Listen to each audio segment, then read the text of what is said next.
Les enfants, ils ont joué avec les coussins, ils doivent se balader un peu partout là.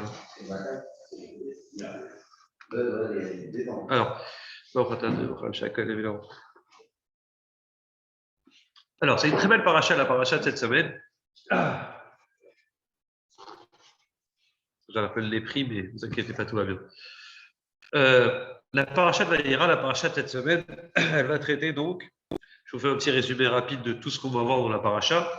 Les 3 anges déguisés en hommes qui vont venir visiter Abraham. Oui. Petit 2, on va parler donc de ces 3 anges, qu'est-ce qu'ils vont faire? Il y en a un qui va guérir Abraham, c'est Raphaël. Il y en a un autre qui va annoncer à Sarah qu'elle aura un enfant. Et enfin, la 3e, c'est Gabriel, il va être là pour détruire, pour raser la ville de Sédom. Tu vois? Donc, ils ont une mission qu'ils doivent faire dans les heures qui suivent. D'accord? Ils sont là, ils viennent, chacun avec sa mission. Explique Rachid parce qu'il ne peut pas y avoir 2 anges qui font la même mission. A fortiori, quand il s'agit de 2 missions contradictoires. Une pour guérir, pour sauver Lot, et une pour tuer. L'ange Gabriel, il doit raser la ville de Sédom. Gabriel, c'est le feu. Gvoura, il y a le mot Gvoura. C'est la rigueur. Et donc, c'est celui, Gabriel, qui va raser la future ville de Sédom. Donc, Sarah, elle va rigoler au début, elle ne va pas croire que c'est possible qu'elle ait un enfant. Hachem, elle va lui dire, tu appelleras ton fils Yitzhak, parce qu'elle a rigolé. C'est étonnant d'ailleurs qu'elle ait rigolé. Déjà, on peut mettre un petit point que vous devez savoir très important, c'est on apprend de là une chose très importante, c'est qu'Abraham ne savait pas que c'était les anges. En tout cas au début. Déjà, Rachid est d'accord avec moi, puisque Rachid dit, quand vous lisez bien le mot du Rachid, il les a raccompagnés en pensant encore que c'était des hommes. Donc, depuis le début de cette histoire des 3 anges jusqu'à la fin, Abraham pensait que c'était des hommes. Le Abarbanel, par exemple, il pense que non, il savait que c'était des anges. D'autres pensent que c'est des hommes. Il y a une logique à penser qu'ils pensaient que c'était des hommes. Pourquoi? Depuis quand tu donnes à manger à des anges, tu sais qu'ils ne mangent pas. Ils leur préparent à manger un festin royal. À part ça, pourquoi Sarah aurait-elle rigolé de matin un ange qui vient chez toi qui t'annonce une bonne nouvelle? Pourquoi tu rigoles? Donc Sarah, elle pensait que c'était un invité qui est venu, il a dit hey, les Chaïm, l'année prochaine, un petit garçon. Et Abraham disait Amen, Amen, et elle disait ouais, bon, dans les rêves. Pas possible. Et bien sûr, Abraham va savoir que c'est des anges quand ils partent, ils s'apprêtent à partir. Il y en a 2 qui vont se diriger vers Sédom, un qui va disparaître, puis 2 qui vont partir pour terminer leur mission pour aller raser la ville de Sédom. Et là, Abraham va savoir que c'est des anges, puisqu'Abraham, Hachem, il va lui dire voilà, j'ai envoyé des gens pour raser la ville de Sédom, et puis il faut et sauver Lot. Mais il faut que, voilà, je voulais te tenir informé, puisque toi, tu es le Abraham, tu es le père de toutes les nations, donc sache que je vais raser ce village, cette ville, c'était une grande ville de riches à l'époque, parce que c'est tous des voyous. Alors, tout de suite, Abraham, il va essayer de sauver la ville, peut-être il y a 50 sadikim, 45, 40, 30, 20, 10, il n'y a pas, salut, alors les anges, ils viennent, ils sauvent Lot, Lot, il s'enfuit, la femme de Lot, elle se transforme en statue de sel. Bien sûr, la suite, c'est Lot, il est seul avec ses filles dans la grotte. Vous connaissez la suite de l'histoire. Et la dernière partie de l'histoire, très importante, c'est la Akedat Yitzhak, c'est la 7e montée. C'est la dernière montée qui est historique. Le monde entier connaît cette histoire. C'est l'histoire du Akedah, la Akedat Yitzhak. Dieu demande de ligoter Yitzhak pour lui préparer le sacrifice. Ok? On pourrait dire que le point commun de la paracha, depuis le début jusqu'à la fin, entre le début et la fin, on a un fil conducteur, c'est le sang. Le sang de la Brit Mila, d'Abraham au début, parce qu'Abraham était fatigué. Il y a un des anges qui est venu pour le guérir. On a été le 3e jour de sa Brit Mila. On a été le 3e jour de sa Brit Mila, et c'est le pire des jours pour le sang. Il sort. Pourquoi? Parce que si tu bouges trop, alors ça coagule pas, ça sèche pas, ça ne devient pas une croûte. On dit le 3e jour, c'est là où ça commence un peu à se serrer, à se recicatriser. Imaginez-vous que ce jour-là, où on doit être le plus alité, c'est là où Abraham il se lève, il bouge, il va préparer la viande à manger. Donc il souffrait, le sang. Et la fin de la paracha, ça finit aussi avec du sang, avec l'histoire de la Kedat Yitzhak, puisque à la fin, ça va finir avec le sang du bélier, heureusement. Mais c'était la fameuse mission de la Kedat Yitzhak, dont laquelle on va parler beaucoup aujourd'hui. Vous remarquerez qu'Abraham, il a donné à manger du lait et de la viande à ses invités. Il ne faisait pas attention à Bassar Mechalav, apparemment. D'abord, il n'y a pas écrit oui, il n'y a pas écrit qu'il leur a donné. Dans le verset, tu as raison, il écrit le lait et la viande, mais il n'y a pas écrit qu'il leur a donné en 2 repas. C'est vrai ce que tu dis, c'est un bon point. Tu as raison. C'est-à-dire qu'il n'y a pas écrit viande et lait. Là, ça aurait été un peu confus. Mais apparemment, tu as les invités, non, mais tu fais quand même attention. Même si tu. D'abord, il n'a pas. On pourrait dire, il n'y a pas la Torah. La Torah n'est pas encore donnée. Sauf qu'on sait qu'Abraham, il a pratiqué, même sans la connaître concrètement, il a pratiqué. Sur tout ce qu'il pouvait faire, Abraham, il faisait. Même le Hérouv, Abraham, il faisait. C'est intéressant qu'Abraham, apparemment, il ne faisait pas attention. Il aura mélangé le lait et la viande. Continuons un petit peu. On est toujours sur le point important. Oula, au secours. Alors, continuons un petit peu. Donc là, c'est le début de la paracha. Et puis, la fin de la paracha, c'est la Akedat Yitzhak. Et dans ce sujet de la Akedat Yitzhak, on va nous raconter Vea Elohim, Nissa et Avram. Dieu a éprouvé Avram. Alors, j'attire votre attention sur ça. Quand on te dit Hachem a éprouvé Avram, c'est la fameuse 10e épreuve de Abraham. Rappelez-vous, la paracha de la semaine dernière commence par Lech Lecha. C'est la première épreuve d'Abraham. Vous vous rappelez le cours? Hachem dit Abraham, pars pour toi, c'est la première épreuve. Hop, Abraham magnifique, il a coché la bonne case, il a réussi sa première épreuve. Pars de ton pays. La 10e épreuve, c'est quoi? Lech Lecha. C'est la Hachem, il dit va vers le mont Moria pour faire la Akedat Yitzhak. Il y a encore les mêmes mots, Lech Lecha, pars pour toi. Donc, pour vous rappeler un petit peu, vous avez au début de Lech Lecha la première, à la fin de Vayera 2 semaines après, donc on a la fin, la 7e montée vraiment à la fin, encore une fois, Lech Lecha. De dire quoi? Yomer, Hachem et Abraham, il écrit Hachem a dit à Abraham, Lech Lecha.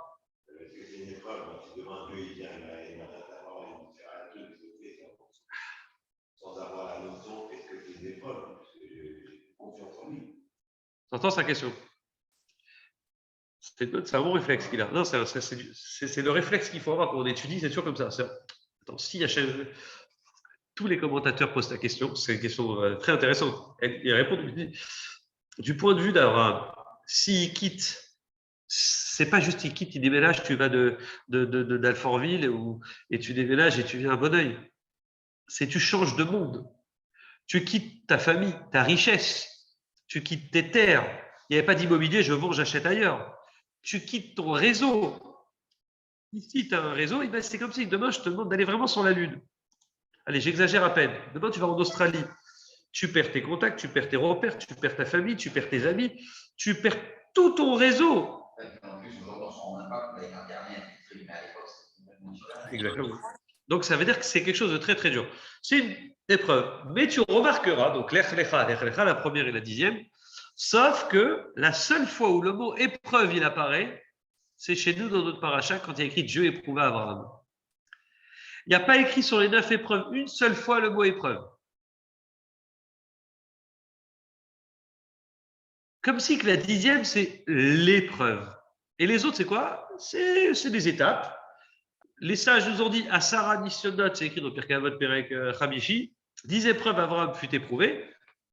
C'est des choses dures, mais le mot, le verbe épreuve que Dieu utilise, c'est que pour la Akedat Yitzhak, ce qui est tout à fait logique. Il est évident qu'être prêt à faire la Akedat Yitzhak, c'est un niveau, tu es plus toi-même, tu es un morceau de Dieu. Ce qu'on appelle dans le Zohar, c'est une Merkava et Hachem, c'est une Merkava, c'est un char céleste pour Dieu. Et on remarquera que c'est à ce moment-là que l'épreuve, elle démarre. La vraie épreuve, c'est la 10e.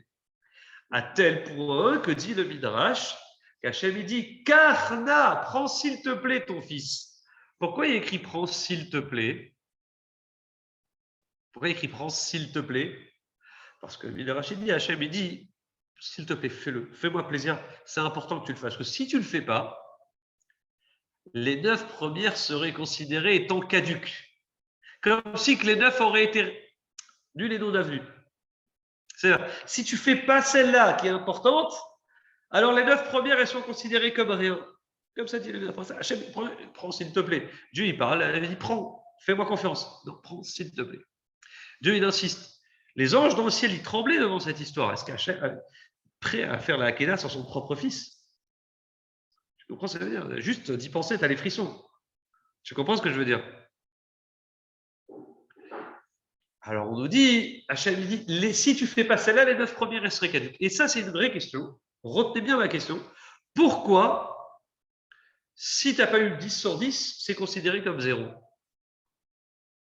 Je peux très bien avoir 9 sur 10. Si je fais mes 9 premières épreuves, c'est bon, j'ai fait les 9 premières, j'ai 9 sur 10, Hachem, ça va. Ah, j'ai pas fait la 10e, j'ai pas fait tout parfait. Je peux pas être parfait. Ok, alors j'ai 9 sur 10. Pourquoi Hachem, le Midrash, il dit que c'est vraiment tellement important que c'est considéré comme 0. Si tu ne fais pas celle-là, il manque tout. À tel point, comme je vous disais, que le mot épreuve, il est écrit que dans la 10e épreuve et pas dans les autres. Pourquoi? Vous comprenez mon problème ou pas? Il a déjà fait la Brit Mila, il avait déjà fait Brit Ben Abetarim dans l'Echlecha. Non, le Brit, elle a existé à l'alliance avec Hachem avant. À tel point que le Midrash, il dit, si Abraham, il avait répondu à Dieu, mais Hachem, j'ai une petite question à te demander. Pardon. Si Abraham, il avait juste dit à Hachem, Hachem, j'ai une question à te demander. Toi-même, tu m'as dit, dans la paracha de la semaine dernière, tu m'as dit,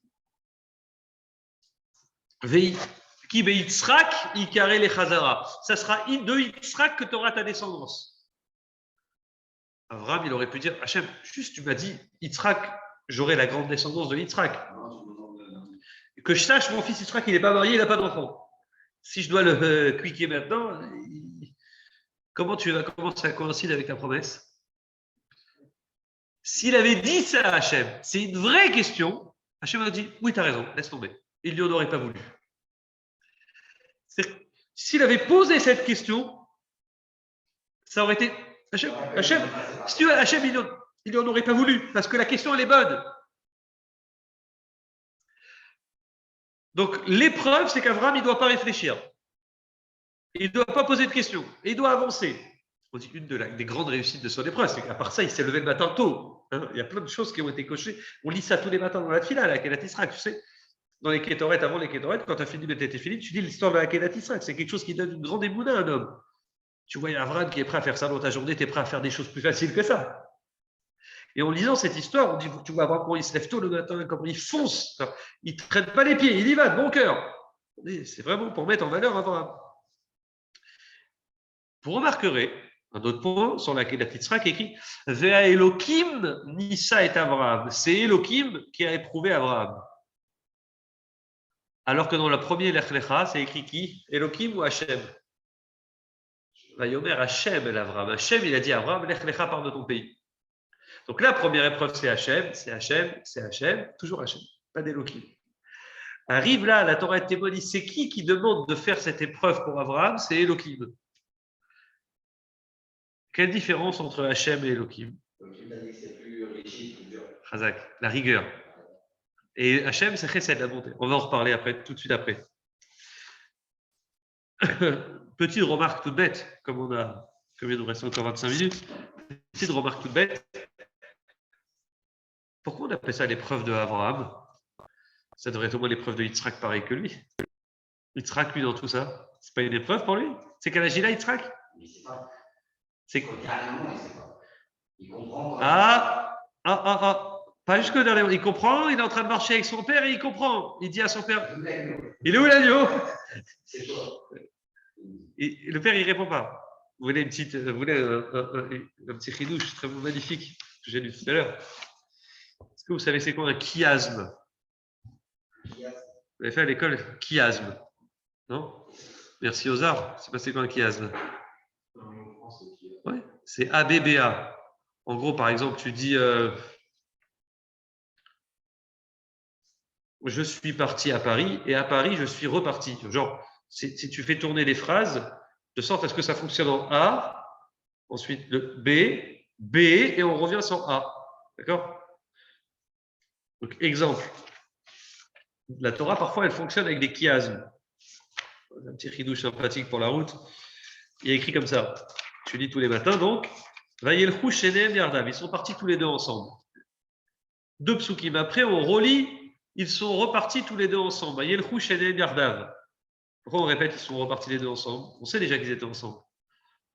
Donc on a quoi? On a d'abord B, et ensuite, pardonnez-moi, je vais recommencer avant, on a d'abord, dans le verset, il prit le bois, Vaikach Avram et Atseola, il a pris le bois. Ok, on a compris qu'Avram, il a pris du bois. Donc on a A. Après, on dit, ils sont partis tous les deux ensemble. On a B. Ensuite, la Torah, elle nous répète deux psukim après, Avram, il est où l'agneau, etc. Mon fils, il lui répond, ils sont repartis tous les deux ensemble. On a re-B, on a A, B, B. Et la Torah, elle dit ensuite, écoute bien, il prit, Vayasem Oto à la misber, Vayaroch et Aetzim, il a attaché le bois et il a mis le bois sur l'autel pour faire le misbeach. Donc on reparle du bois. On a bois, ensuite ensemble, les deux, ensemble, les deux, et encore le bois. Donc on a A, B, B, A. Vous êtes d'accord? Quand on a un kias, c'est aussi qu'on a vraiment une structure comme ça qui nous annonce, regarde ça, regarde ce qu'il y a au milieu. Et la Torah, elle te dit, regarde ce qu'il y a au milieu. Ça veut dire, elle nous dit, tu vois, il y a deux versets au milieu du chiasme.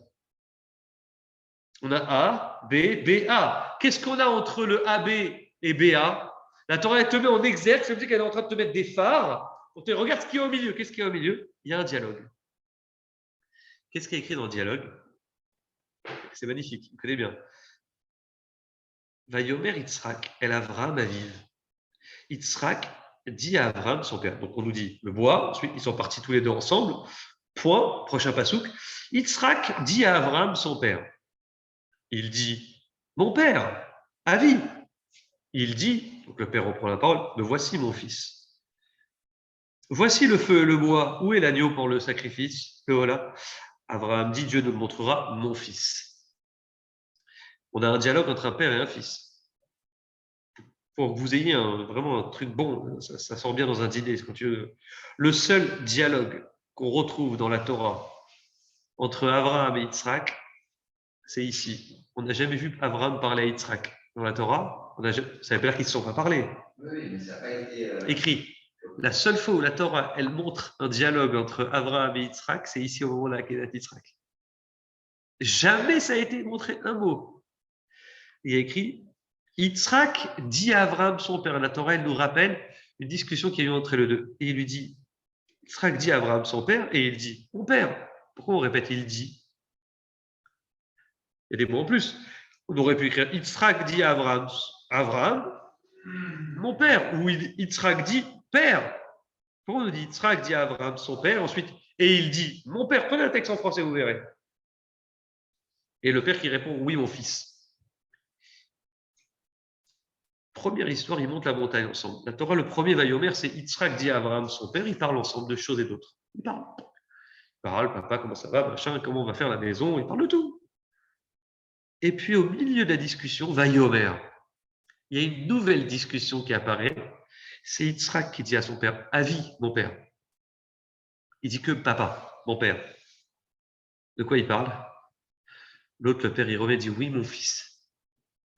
Demain, tu es dans la tête de Abraham. Tu dois faire la Akedat Yitzhak. On va dire qu'on est au niveau de le faire, vous voyez? Dans quel état d'esprit tu vas te mettre pour réussir cette mission? Robot. Tu te mets en mode robot. Tu dis, je ne lui parle pas, je ne le regarde pas, j'avance, j'y vais, je n'en parle plus, c'est terminé. Oui ou non? On se met en mode robot. On ne peut pas se mettre en mode humain. Qu'est-ce qui rend encore plus un homme humain? Encore plus quand il parle de choses humaines et avec son fils à côté. Et encore plus quand son fils, il lui dit « Père, papa ». Et encore plus quand son fils, il lui fait une allusion et lui dit « On n'a pas de viande. Elle est où la viande pour le sacrifice ?» Donc pas seulement qu'il utilise les sentiments de son père. C'est ce qu'Abraham n'aurait surtout pas voulu. À ce moment-là, Abraham, il aurait voulu foncer, avancer. Viens, on parle de Pierre-Paul Jacques. Là, il met en valeur quoi? Il met en valeur des sentiments avec son père. Il l'appelle mon père et il s'attache à lui. Et le père qui lui dit, oui, mon fils. Le fils qui dit, où est la viande? Il dit, Dieu nous montrera mon fils. Donc, ils ont eu un vrai dialogue de sentiments très fort. Très, très fort. Ils sont attachés les deux. Yitzhak dit Rashi, sait à ce moment-là que c'est lui la viande. Il sait. Et malgré tout, qu'est-ce qu'il y a écrit? Vayelchouch et Nehem Yardav, les deux, ils sont partis ensemble. C'est-à-dire, ils sont partis ensemble au début. Ouais. Mais malgré ces sentiments très forts qu'il y a eu entre eux, encore une fois, ils sont partis ensemble. Ils ont décidé d'aller en mission tous les deux ensemble. Ah, c'est beau. Bah, tant que tu vois ça, Yitzhak aussi, il est mis en valeur. Pourtant, Yitzhak, on le met de côté dans cette opération. On ne retient pas que c'est une épreuve d'Yitzhak. On retient que c'est une épreuve, l'épreuve spécialement de Abraham, la 10e épreuve. Est-ce que tu comprends l'idée? Pourquoi on met ici en valeur Abraham et on ne met pas en valeur Yitzhak aussi? Il a accepté Yitzhak, il s'est lancé. Pourquoi c'est plus Abraham? Alors, il y a plein de réponses. C'est une question très connue. Il y a beaucoup de réponses qui sont rapportées à ça. La première des réponses, bon, c'est que un jour, c'est quelqu'un, je faisais un cours qui me l'a dit, qui est très intéressante. C'est ce qu'il m'a dit. Et elle est validée. Après, j'ai retrouvé ce qu'il m'a dit. Je l'ai trouvé dans des textes. Il m'a dit en plein champ, il me dit, oui, mais c'est normal. Faire l'action. Faire l'action une fois. Yitzhak, il supporte, il meurt et c'est terminé. Il fait Messirut Nefesh. Abraham, il doit vivre toute sa vie avec. Que son fils est mort et en plus par lui. C'est-à-dire que jusqu'à la fin de sa vie, il va retenir ce Indiana. Tu es d'accord avec moi? Tu imagines la force? D'autres disent non. Abraham, il a reçu l'ordre de faire la chose. Yitzhak, il n'a pas reçu l'ordre. Donc celui qui fait la mitzvah de Dieu, il a reçu cet ordre. Donc Abraham, pas Yitzhak. Yitzhak, ok, il a suivi passivement. Il a du mérite, mais pas autant qu'Abraham à qui on a donné l'ordre. Encore plus quand c'est un père qui doit faire ça à son fils. Imaginez le niveau.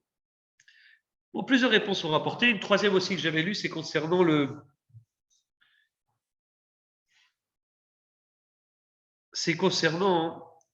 la force. C'était quoi? J'avais lu une troisième réponse très intéressante aussi. Pourquoi Yitzhak il est moins mis en valeur que Abraham dans cette Akéda? D'ailleurs, elle s'appelle la Akéda Yitzhak. Mais pourquoi c'est Abraham, la 10e épreuve d'Abraham, et pas Yitzhak, alors qu'il a accepté? Ça arrive des petits trous de mémoire. Ah oui, parce que non, je vous l'ai dit tout à l'heure, c'est pour ça que je l'ai oublié, je vous l'ai dit tout à l'heure en fait.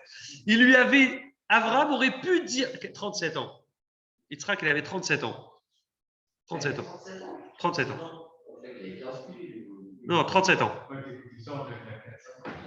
Ouais, il a pas toutes les images que tu vois chez nos amis les catholiques où tu vois un père et un fils. Il a du mérite. 37 ans. Bien sûr, c'est pour ça que je dis, depuis le début, il savait, c'est deux adultes qui parlent ensemble. Abraham, il lui dit, il y a la viande, il n'y a pas de viande. Dieu nous montrera la suite qu'on doit faire. S'il faut le faire, j'irai jusqu'au bout. Et Yitzhak, il dit, ok, papa, je comprends. Il a une confiance totale en son père, mais ce n'est pas un petit bébé de 5 ans qui suit son père. C'est tous les dessins que tu vois de nos amis les catholiques, et c'est des bêtises. C'est des bêtises. Tous ceux qui connaissent un peu la Bible, ils savent, il avait 37 ans, on le sait. Et c'est très simple, parce qu'on sait, c'est pas genre un midrash, on sait à quel âge il s'est marié, on sait à quel âge il a eu des enfants Yitzhak, c'est répertorié. Et on sait à quel âge il a fait la Akedat Yitzhak, puisque on sait, Abraham, quel âge il a eu Yitzhak. Oui.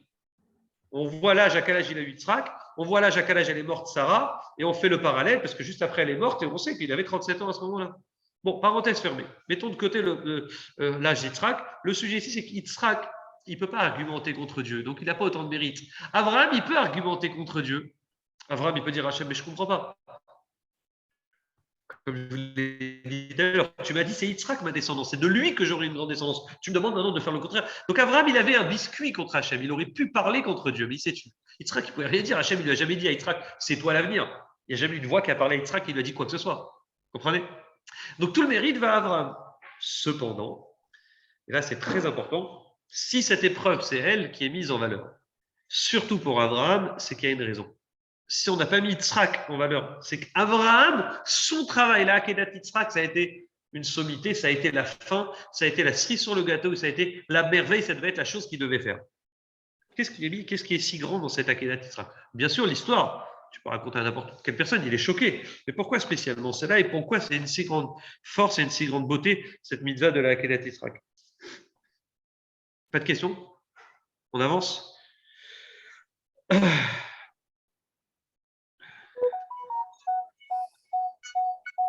Alors, avançons.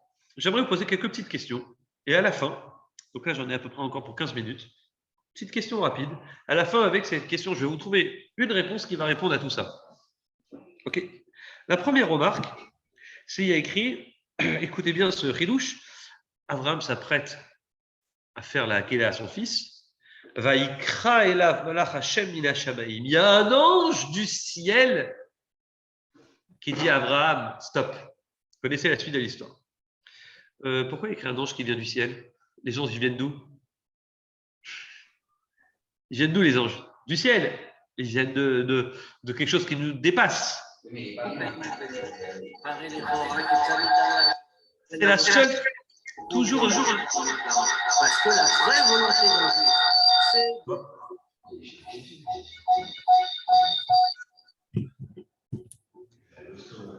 Attends, vous m'entendez? Voilà, continue. Donc il dit comme ça. Écoutez bien le Kiddush. Normalement, un ange, jamais la Torah nous dit d'où il vient. On sait que ça vient d'ailleurs. Elle ne nous dit pas un ange est venu du ciel. Pourquoi on nous précise l'ange est venu du ciel? On a vu au début de la paracha, il y a eu des anges qui sont venus. Il y a écrit les anges sont venus du ciel. Veine shlosha anashim, baim, voilà 3 anges qui sont arrivés. Et pourquoi c'est pas Hachem qui l'a stoppé? Pourquoi c'est un ange? C'est Hachem qui lui a demandé. C'est une autre question qui va dans le sens que je voulais aller. Pourquoi c'est un ange qui vient stopper? Pourquoi c'est pas une voix de Dieu qui dit stop? Comme elle lui a demandé, c'est la voix de Dieu, c'est pas un ange. Comme si que l'ange, il vient sublimer l'acte d'Abraham. J'y arrivé là, c'est vraiment du lourd, hein, ce que je vais vous dire. C'est de l'inédit. Deuxième remarque, l'ange, il lui dit, maintenant je sais que tu crains Dieu. Ata yadati ki yere Elohim ata. Maintenant je sais que tu crains Dieu. Moi, si j'étais Abraham, j'en dis, Coco, tu vas pas me dire comment craindre Dieu. C'est pas que maintenant que je crains Dieu. J'ai toujours cru Dieu. Crains en Dieu. Pourquoi tu me dis que maintenant j'ai la crainte de Dieu? Avant, j'avais pas la hirat shamaim, la crainte du ciel. Maintenant, je l'ai. Pourquoi la crainte? Mais Abraham, il croyait en Dieu. Abraham, il a fait des milliers d'élèves. Les gens, ils suivent. Abraham, il parlait de Dieu tout le temps. Abraham, c'était le type qui faisait faire Birkat Amazon à tout le monde. C'est-à-dire qu'il leur disait, fais Birkat, pense à Dieu. Mais le type dit, il n'y a pas Dieu. Pourquoi tu as besoin de faire tout ça? Maintenant, je crains Dieu, pas avant. Et je conclus surtout sur l'ange. Il lui dit, Velo chasarta et bincha mimeni, tu t'es pas empêché, dit l'ange, de donner ton fils. Tu t'es pas empêché, t'as pas empêché ton fils de moi, dit l'ange. Il parle au nom de Dieu, il aurait dû dire de lui, de Dieu. T'as pas empêché ton fils pour Dieu. Mimenu, en hébreu, mimeni, c'est de moi. Pourquoi l'ange, il parle comme si que moi, je suis quelque chose qui fait que je suis à la place de Dieu. Le mot mimeni, il n'est pas bon. Troisième petite question technique. Enfin, quatrième petite question, et après je vous donne la réponse et on est bon. C'est vraiment un chidouche très intéressant. On raconte que, tu sais, dans la paracha, plus tard, on nous racontera que quand Sarah elle est morte, Hachem, il a fait que Yitzhak, il avait la même tête que son père. Et les toldot Yitzhak ben Abraham, Abraham, Olid et Yitzhak, on répète Yitzhak, fils d'Abraham, Abraham de la naissance. Les deux, ils avaient la même tête. Et pourquoi les deux, ils avaient la même tête? Parce qu'un jour, Sarah, elle avait été kidnappée par un roi Avimelech. Et peu de temps après, on dit qu'elle est tombée enceinte.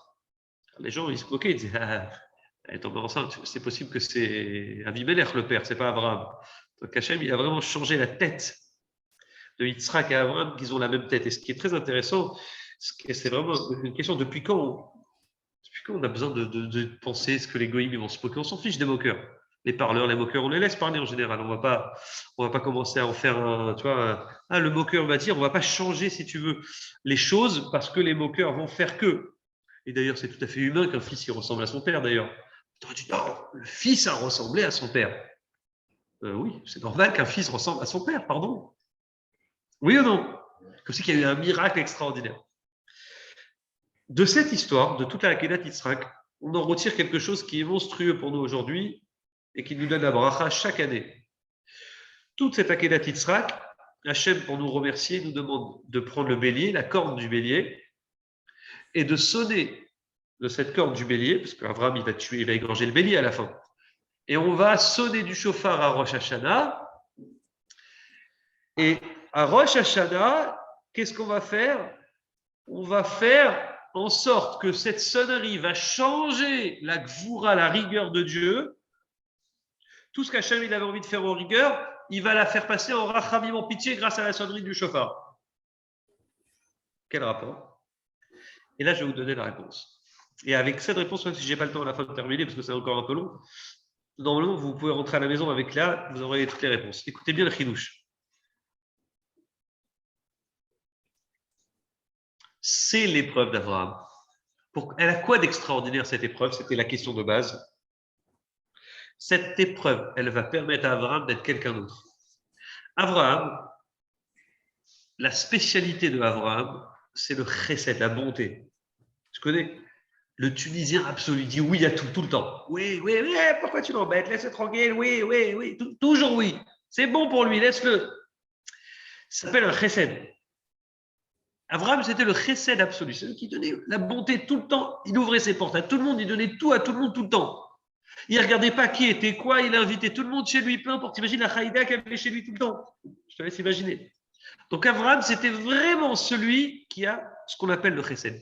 Et toutes les épreuves d'Abraham qui ont précédé, donc les 9 premières, c'est le chesed d'Abraham qui l'a poussé à faire cette chose-là. Comme tu es bon, Hachem te dit, Lech Lecha, pars de ton pays. Ok Hachem, je pars. Fais ci, va en Égypte, il va en Égypte, il revient. Hachem ne lui a pas dit va en Égypte, mais il part en Égypte, et la famille, c'est un chesed il va râler contre Hachem. Donc on peut dire que les 9 épreuves qu'il a faites, Abraham, c'est des épreuves qui ont été dans son caractère. Abraham, rappelez-vous, c'est chesed, une nature de bon, de gentil. Qu'est-ce qu'il lui demande à Hachem de faire la 10e épreuve? De tuer. Il lui demande de tuer. Il lui demande de faire un acte déjà fou, mais en plus, a fortiori pour Abraham, Hachem lui demande d'aller contre sa propre nature. Un homme de chesed absolu, pas un monsieur tout le monde, pas juste un monsieur tout le monde qui a du chesed, mais un monsieur qui a le chesed absolu, tu lui demandes de faire l'acte de gvoura, donc frapper, pas juste frapper, tuer, mais pas juste tuer son fils. Tu demandes au chesed absolu de faire un acte de gvoura absolu pour Dieu. Là, Dieu dit, s'il te plaît, jusqu'à maintenant, on aura pu dire que tu l'as fait parce que tu es un gentil.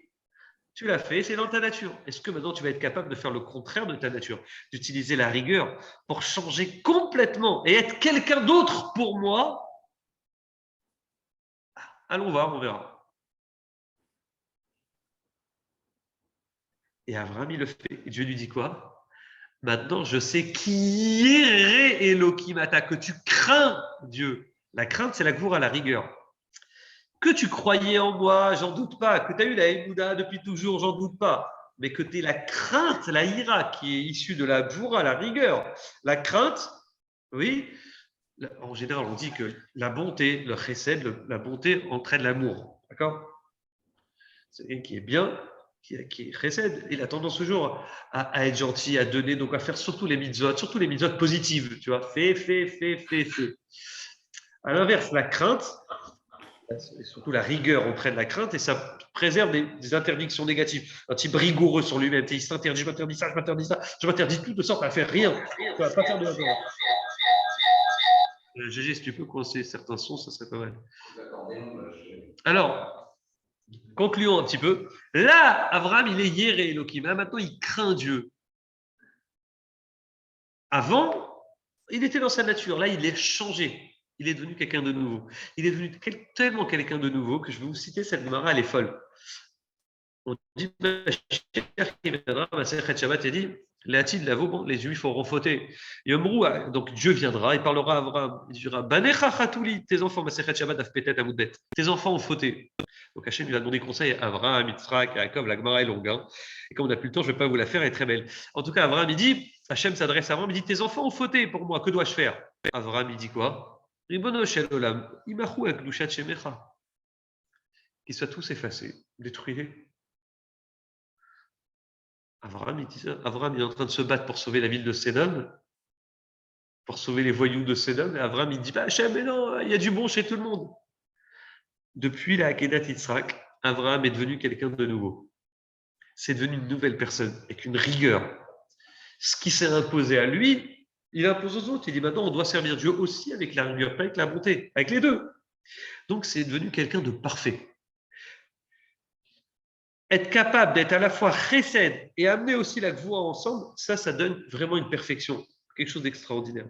Ça explique pourquoi le même Abraham, au début de la paracha, celui du chesed, celui qui est bon, il va entraîner de façon automatique, il va vers la gvoura. Alors, concluons juste sur ça, c'est très intéressant, un petit diouk. Voilà. Il y a 2 mitzvot dans la Torah. La seule fois où la Torah, Shlomo, tu connais ce chidouche?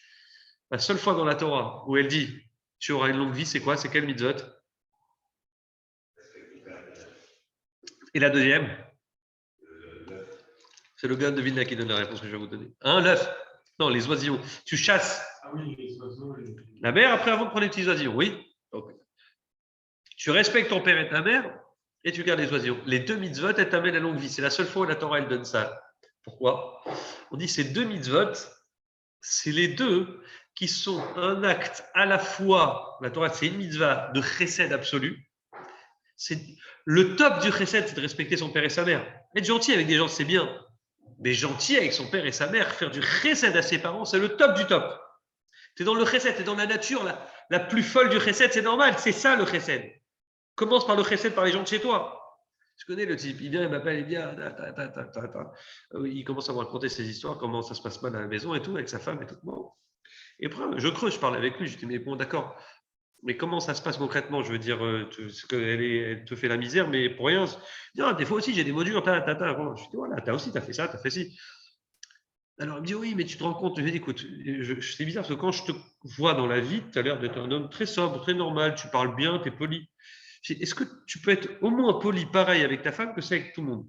On t'a pas demandé de donner tout, juste sois poli pareil, ne l'insulte pas, tu as le droit de pas être d'accord avec elle, mais ne dis pas de gros mots, juste t'insulte pas, ne dis pas de méchanceté, des choses qu'à n'importe qui t'aurais pas dit, même quelqu'un au travail, tu vas pas l'insulter comme ça, tu vas être calme, posé, tu vas pas l'aimer, tu auras des problèmes, tu vas le garder dans ton cœur. Qui t'a demandé d'insulter, d'être méchant comme ça? Donc souvent on te dit, être bien, sois bien, voilà, comme dans tes proches. Mais avec tes proches, normalement, tu dois être plus qu'avec les autres. Sois au moins pareil qu'avec tout le monde, c'est déjà bien. Mais la mitzvah, on sait très bien que faire du chesed, c'est encore plus du chesed quand tu fais avec des gens proches. Quand tu as un pauvre à nourrir, on dit, le pauvre de ta famille, les prioritaires sont les pauvres des autres. C'est comme ça. Donc respecter son père et sa mère, c'est la mitzvah du chesed absolu. Et d'un autre côté, on a quoi? On a une mitzvah de gvoura, de rigueur. Jamais la Torah nous donne une rigueur comme ça. Chasse la mère, prend les petits. La pauvre Mamoun, la mère, la Torah te demande de faire partir la mère et de prendre les petits oisillons. Il y a quelque chose de cruel dedans. Oui. Le chesed absolu, il faut toujours qu'il soit marié avec une gvoura, avec une rigueur. La bonté, elle doit être mariée avec la rigueur. Donc Dieu lui dit maintenant, je sais que hier Elohim, tu crains pas avant. Avant, tu n'étais pas dans cette rigueur-là, tu n'avais que du chesed. Petit 2, Vea Elohim Nissa et Abraham. C'est Dieu qui a éprouvé Abraham. Et là, c'est qui Elohim, comme tu disais tout à l'heure? C'est la Gvoura. Est-ce que Hachem, il peut dire à Abraham de faire la Kedat Yitzhak, Hachem, le chesed absolu? Non. Donc jusqu'à maintenant, Hachem, il a dit à Abraham, fais, Abraham, il a fait. Maintenant, Elohim vient, c'est la deuxième partie de Dieu. Elohim, c'est la rigueur, vous vous rappelez? Et cette deuxième partie de Dieu, Elohim, il dit à Abraham, fais ça. Et Abraham, il accepte. Donc, il devient celui qui craint Dieu. Qu'est-ce qui va se passer à la fin? Il y a un ange qui vient, un ouest qui va venir, l'ange Esh mina Shamaïm du ciel. C'est quoi Shamaïm? Je vous laisse deviner. Shamaïm en hébreu, ça s'écrit Shin, Mem, Yud, Mem. C'est 4 lettres qui font exactement Esh Maïm. Esh, ça veut dire le feu, et Maïm, l'eau. L'ange vient de Esh et Maïm, du feu et de l'eau ensemble. Normalement, le feu, c'est quoi? Je vous laisse deviner, c'est la rigueur. L'eau, c'est la bonté. Toujours, l'eau, c'est l'image de la bonté dans le Zohar. L'eau, elle vient du haut, elle tombe toujours vers le bas. Toujours, elle donne, elle tombe. Le feu, il fait le contraire, il fait que monter. Donc, il y a vraiment un parallèle entre l'eau et le feu. C'est 2 contraires. Ils ne peuvent pas être ensemble. Là, l'ange, il dit, la plus belle épreuve, la plus grande mitzvah que tu as faite, c'est celle-là. D'où je sais que c'est celle-là? D'où je sais que c'est celle-là, la plus belle? C'est une mitzvah contre nature. Chaque mitzvah crée un ange. Vous vous rappelez, vous avez appris ça au Gan. Chaque mitzvah que tu fais crée un ange pour toi, pour te protéger. Je te rassure, c'est pareil pour les avérotes. Chaque avéra que tu crées un ange accusateur. Dans le ciel, non, L'ancien, c'est que chaque mitzvah, tu vas arriver un jour, tu auras des gens, tu auras des avocats qui vont être autour de toi et tu auras des accusateurs qui vont dire, t'imagines? Donc là, l'ange, il lui dit, écoute, la mitzvah que tu as faite, Abraham, c'est une mitzvah tellement folle. Mimeni, tu t'es pas empêché de tuer ton propre fils. Mimeni, regarde qui je suis, moi. Moi, je suis un ange de feu et d'eau mélangés. Tu as réussi à faire une mitzvah, toi qui es le chesed absolu, une mitzvah de Gvoura. Qui m'a fait moi. Moi-même, je suis la création de ta mitzvah. Cet ange-là, c'était l'ange qui provient de la mitzvah que vient de terminer Abraham. C'est la perfection. Cet ange, c'est la perfection. C'est l'ange, le plus bel ange que les. Mina Shamaïm du ciel, feu et eau. C'est magnifique. Et alors, à ce moment-là, on comprend très bien que de moi, c'est moi, je suis la preuve de ce que tu as fait. Concluons maintenant avec la fin de la paracha. Donc maintenant, on a compris que arrive Rosh Hashanah, qu'est-ce qu'on fait? À Rosh Hashanah, on veut passer de où? À Rosh Hashanah, on veut passer de la rigueur. Hachem, il dit, oulala, ceux-là, ils méritent une année. Toute la vérote qu'ils ont fait, je vais leur mettre à la panim. Si Abraham, t'as réussi le jour de la Akedat Yitzhak marié, Gvura, la rigueur et le chesed, alors moi aussi, avec ce bélier-là qui va vous rappeler la Akedat Yitzhak en sonnant du chauffard, moi aussi je vais marier le chesed. Et cette année qui aurait dû être une année de gvoura, de rigueur pour vous, je vais faire une année de bonté grâce à cette mitzvah de la Akedat Yitzhak. Si Abraham il a réussi à marier ces deux sujets, moi aussi j'arriverai à faire les deux sujets en même temps. Et moi aussi je peux donner de la bonté, bien que j'aurais dû donner que de la rigueur à celui qui méritait la rigueur. Vous avez compris? Il nous sauve à nous, le descendant d'Abraham, chaque année à Rosh Hashanah. Grâce à cet acte héroïque. On comprend maintenant pourquoi c'est l'épreuve d'Abraham. Pourquoi c'est sa 10e épreuve. Pourquoi à la rigueur, Yitzhak, il a subi, certes, mais ce n'est pas l'épreuve de Yitzhak. Yitzhak, c'est l'homme de Gvoura. Et pour vous conclure, quand on dit Yitzhak, voici les descendants d'Yitzhak, fils d'Abraham, Abraham de la naissance à Yitzhak. Je vous ai demandé la question tout à l'heure. Mais pourquoi? C'est humain de ressembler à son père, n'est-ce pas? C'est tout à fait humain, normal. Pourquoi c'est un miracle? Surtout les moqueurs, on a peur des moqueurs. Eh ben, c'est pas grave, qu'ils disent ce qu'ils veulent. La réponse, c'est quoi?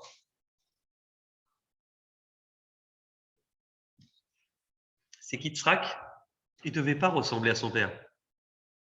Pourquoi? Yitzhak, il avait pris de sa mère, le caractère de sa mère. C'était un homme gvoura, de rigueur. Abraham, c'était le chesed, son fils. Dans le caractère, il était contraire à son père. Vous me suivez? Donc, physiquement, écoutez ce que je vais vous dire, c'est un truc applicable à la magnifique. Physiquement, il aurait dû ressembler à sa mère et pas à son père. Sur ton corps, il est en symbiose avec ton âme. En fonction de tes caractères, tes midotes que Dieu t'a mis, tu ressembles à ce que tu es.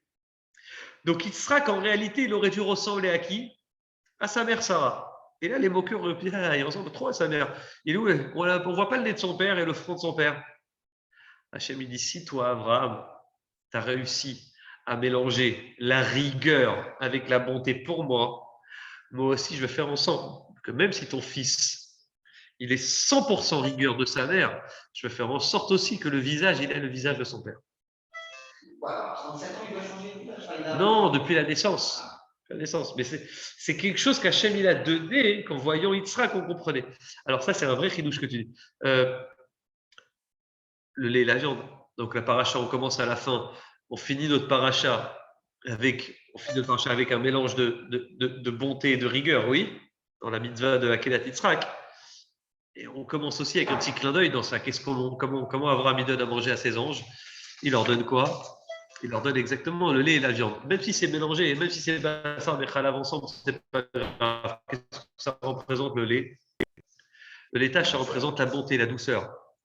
Qu'est-ce que ça représente la viande? La rigueur, la dureté. Tu sais, en général, je me trompe rarement à ce niveau-là. Souvent, tu demandes à tes amis qui dirigent des restaurants, tu leur demandes quelle est la spécialité que les hommes commandent au restaurant, c'est quoi? Une côte de bœuf. Qu'est-ce que ton ami restaurateur, il va dire? Une femme, qu'est-ce qu'elle va commander au restaurant? Salade avec un peu de blanc de poulet, mais où la viande rouge, c'est quelque chose qui les attire pas trop. Parce qu'intrinsèquement, elles sont plus de chesed, elles ont plus de bonté. L'homme, il est plus rigoureux. Donc, ça ne le dérange plus trop de manger des choses rouges, des choses fortes comme ça. De façon automatique, on te dit, le chesed, la bonté, c'est tout ce qui est pas viande. Le blanc, les laitages. Avant, les gens mangeaient plus de laitage. Plus tard, on a autorisé la viande. Mais à la base, c'était quoi? C'était des laitages qu'on autorisait. On mangeait du laitage. Le lait, la couleur blanche, elle représente le chesed. Le rouge de la viande, ça représente la gvoura, la rigueur. Donc, on finit la paracha avec le mélange des deux. On commence la paracha hein, quand Abraham il fait Bassar Bechalav ensemble, quand il donne à ses anges aussi. Voilà. J'espère que rendez-vous Bezrat Hashem semaine prochaine pour la suite du cours, que vous avez appris des choses intéressantes. Allez, Shabbat Shalom.